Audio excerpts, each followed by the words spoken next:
구독자 여러분, 안녕하십니까? 이 시간에는 요오드는 항암제의 치료 효과는 증가시키고 부작용은 감소시킨다는 제목으로 말씀드리겠습니다. 비타민C와 요오드 이 두 가지는 항산화제이면서 동시에 항암제이기도 합니다.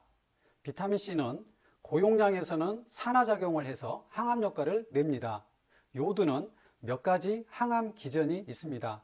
암세포는 원래 미성숙한 세포인데 요오드는 암세포의 성숙도를 촉진합니다. 따라서 악성의 정도를 감소시킵니다. 주위 조직을 침륜하고 전이하고 자라는 속도를 빨리 하고 이런 게 악성도인데 이것을 감소시킵니다. 또한 항암제와 요오드를 함께 썼을 때는 항암 효과를 증가시키고 항암제의 부작용은 감소시킵니다. 비타민C와 아주 유사하죠. 지금 요오드에 관련된 두 개의 논문을 설명드리면서 요오드의 항암 효과를 살펴보도록 하겠습니다. 첫 번째 논문은 동물 실험입니다. 이제 이런 제목인데요. 연구 목적은 쥐의 신경 모세포종이 있는 쥐에게 항암제 단독, 그리고 항암제는 이제 CFF라고 사이클로포스파마이드라는 항암제고, 항암제와 요오드를 함께 썼을 때, 그리고 항암제만 썼을 때 그 효과를 비교하는 논문인데요. 1.5 세제곱센티미터 크기로 암을 키운 다음에 3주 동안 약물을 투여합니다. 항암제만 쓰든지 요오드와 항암제를 함께 쓰든지 3주간 약물을 투여한 후에 쥐를 이제 희생시켜서 그 암의 크기 또 부작용의 정도 이것을 비교한 것입니다. 원래 이 신경모세포종은 항암제 내성이 많은 암입니다. 그리고 이 사이클로포스파마이드의 부작용은 염증과 출혈성 방광염이 흔히 발생합니다.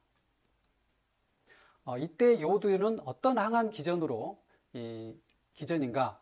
이 분화 관련 유전자는 증가시키고 저항성 유전자 발현은 감소시킵니다. 그래서 이 미분화암을 분화암으로 좀 바꿔주는 거기 때문에 항암제에 대한 효과도 잘 나타나고 또 악성의 정도도 감소시키는 그런 것입니다. 또한 이 암세포의 자가사멸 효과를 증가시키는 이런 기전으로 항암 효과를 냅니다. 결과 이제 3주간 이제 약물을 투여한 후에 쥐들을 희생시켜서 그 암의 크기를 봤더니 이제 4그룹으로 나누었습니다. 이제 아무 치료도 하지 않은 대조군, 이 정도로 암이 가장 큽니다. 그리고 요오드만 투여했는데도 암의 크기가 상당히 줄었습니다. 그리고 이제 이것은 이제 항암제만 투여했을 때는 좀 더 줄었고, 그리고 이것은 이 항암제와 요오드를 함께 투여했을 때 가장 많이 감소했습니다. 여기 그래프가 암의 크기인데 아무 치료도 하지 않은 이 대조군이 이 암의 크기가 가장 컸었고, 그리고 요오드만 투여했던 군은 무려 45%나 암이 감소했습니다. 그리고 항암제를 썼을 때는 68% 정도 암이 감소했고, 그리고 요오드와 항암제를 함께 썼을 때 가장 암의 크기가 감소해서 79%가 암이 줄었습니다. 즉 요오드만 투여해도 이렇게 많이 이 암에 줄어드는 효과가 있다는 것을 알 수 있습니다. 이 항암제 부작용이 이 방광 점막의 손상 또 출혈성 방광염이 흔히 나타납니다. 사이클로포스파마이드가. 그래서 항암제 단독으로 투여했을 때는 부종과 출혈로 이 방광 상피 두께가 증가했는데 요오드만 썼을 때 또는 요오드와 항암제를 함께 투여했을 때는 부종과 출혈이 거의 없었습니다. 이제 희생된 쥐의 방광 조직을 현미경으로 살펴봤더니 여기 이 대조군, 아무 치료도 하지 않은 대조군의 이 방광 상피의 두께가 이 정도 됩니다. 그리고 요오드만 투여했던 군이 이 정도 되는데 이 대조군과 거의 차이가 없죠. 그리고 항암제만 투여했을 때는 이렇게 많이 부어서 두께가 증가했는데 항암제와 요오드를 함께 투여했더니 이 대조군과 거의 차이가 없을 정도로 붓지 않았습니다. 그러니 이 요오드를 항암제와 같이 썼을 때는 이 출혈성 방광염을 예방할 수 있었던 것입니다.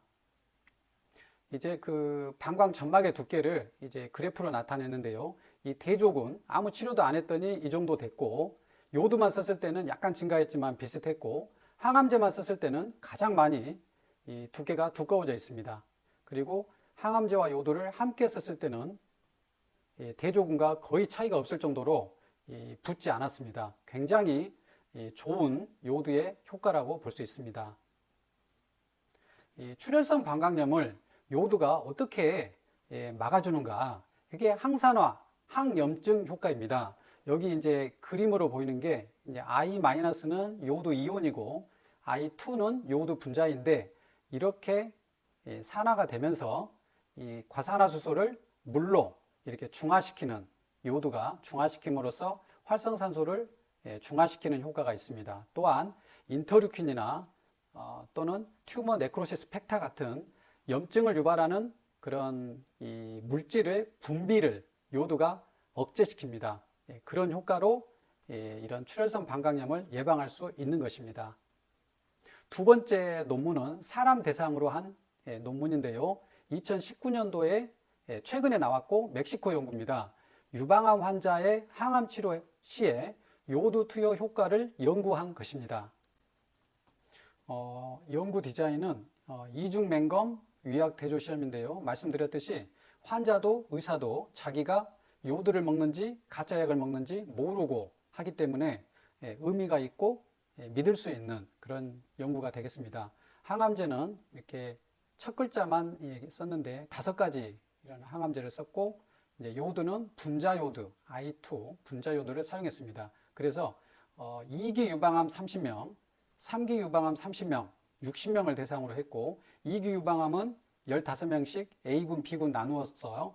한 달 동안 위약을 투여한 후에 수술한 군, 그리고 B군은 요도 하루에 5mg씩 투여한 후에 수술했고 C군은 항암제와 위약을 투여한 후에 수술했고 D군은 항암제와 요도를 투여한 후에 수술했습니다. 여기 보면 A, B, C, D군 중에서 수술 전에 A군은 요도를 투여하지 않고 B군은 투여했고 또 C군도 요도를 투여하지 않고 D군은 투여했고 이런 차이가 있습니다. 그리고 수술한 후에는 A, B, C, D 모두 60명 모두 170일 동안 항암제와 요도를 투여했습니다. 그 다음에는 방사선 치료와 항에스트로겐 약물을 투여했습니다. 그리고 나서 5년 동안 추적 관찰을 한 것입니다. 굉장히 긴 기간 동안에 굉장히 복잡한 연구 디자인으로 실험을 했기 때문에 굉장히 신뢰가 있는 그런 실험이라고 할 수 있습니다.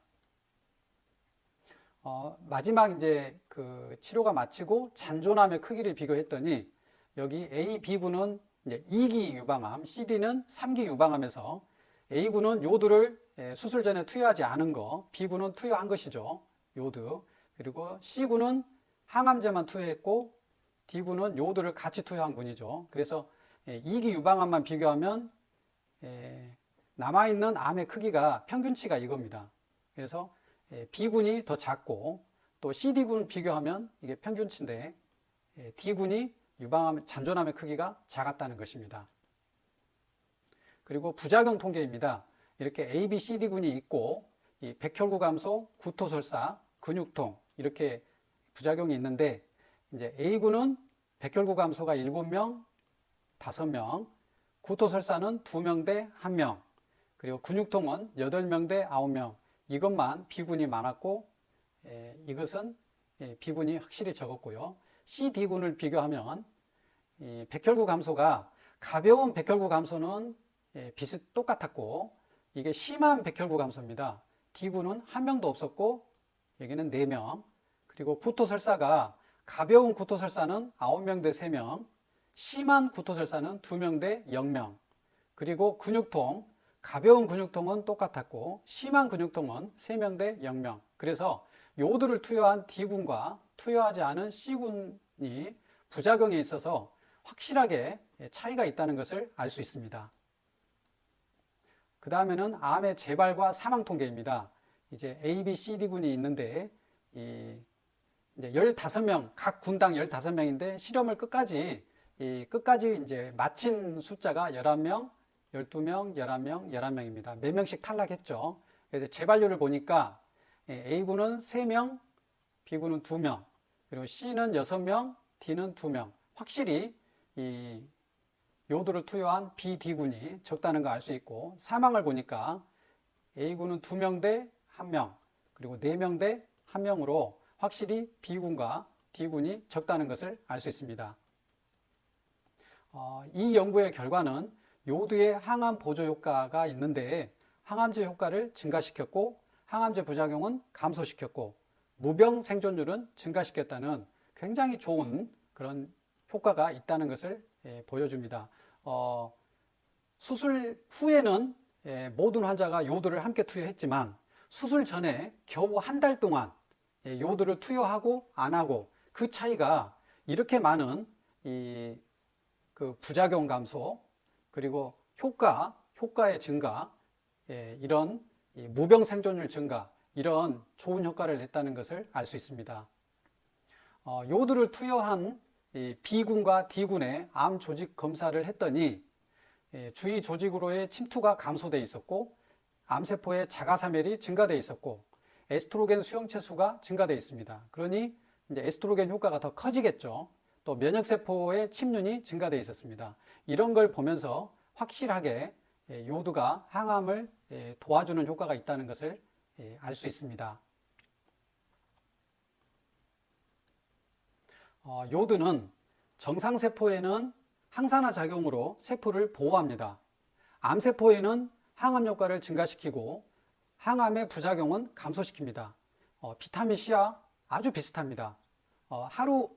이 유방암 연구에서는 하루 5mg 정도 200일을 요오드를 투여했는데 요오드의 중대한 부작용은 없었습니다. 요오드는 이제 이전의 어떤 연구에서도 유방암, 전립선암, 난소암 이런 암에서 유익한 이 항암 효과를 내는 것으로 알려져 있습니다. 그렇기 때문에 이제 유방암이나 전립선암, 난소암이 있는 환자분들은 요오드 농도 검사를 하고 만약에 부족하다면 적당한 양을 적당한 기간 동안 투여하는 것은 여러 가지로 유익할 것이라고 생각됩니다. 모든 국민의 건강을 내과의사 사이먼이 기원드립니다. 감사합니다.